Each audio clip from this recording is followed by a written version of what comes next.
Today I'm going to be presenting about poverty and education in America. What comes to mind when you think of poverty? What sort of images come to mind? How do you think it affects the everyday life of those experiencing it? The United States Census Bureau measures poverty by thresholds. Most commonly, it is illustrated by a family of four living on an annual income of $24,563 a year or less.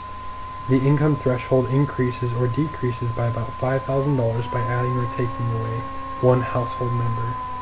Poverty tends to become a cycle that can continue in families for generations.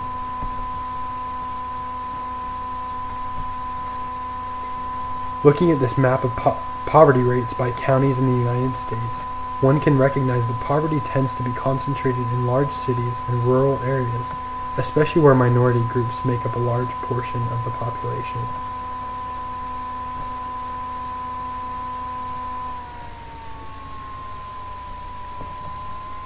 The demographics of a city or region, statistically speaking, are affected quite heavily by the ethnicities that make up the area.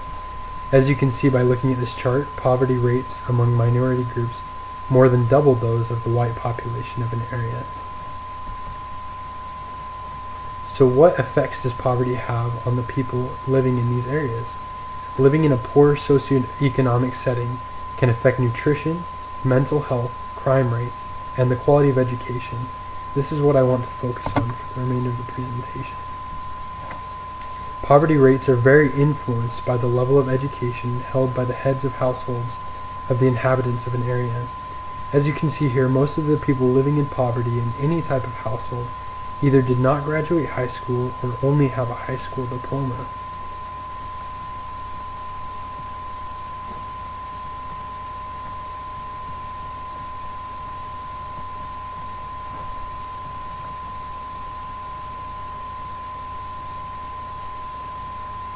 So how is a child's education affected by growing up in such circumstances?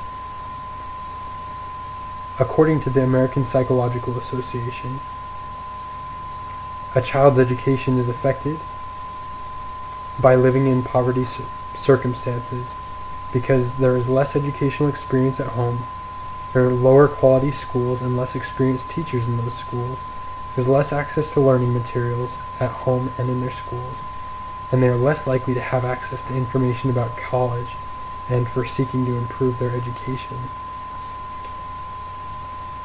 In 2014, the high school dropout rate among people 16 to 24 years old was highest in low-income families at 11.6%, as compared to high-income families at 2.8%.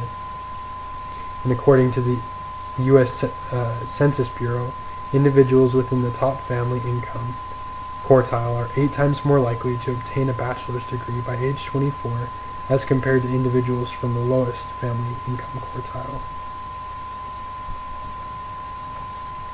So what can be done to improve the quality of education in these areas?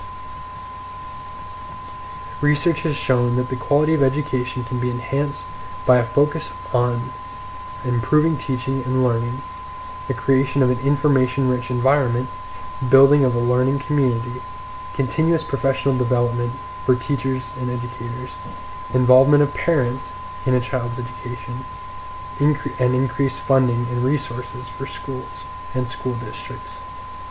Much effort has been made in many cities and school districts to develop after-school programs and take-home programs in order to help children focus more on education and make education more of a focus in families and in their homes.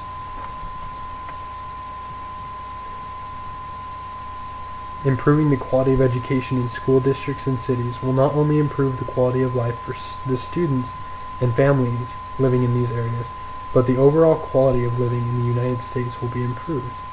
A more focused effort and emphasis should be placed on improving the quality of education in America.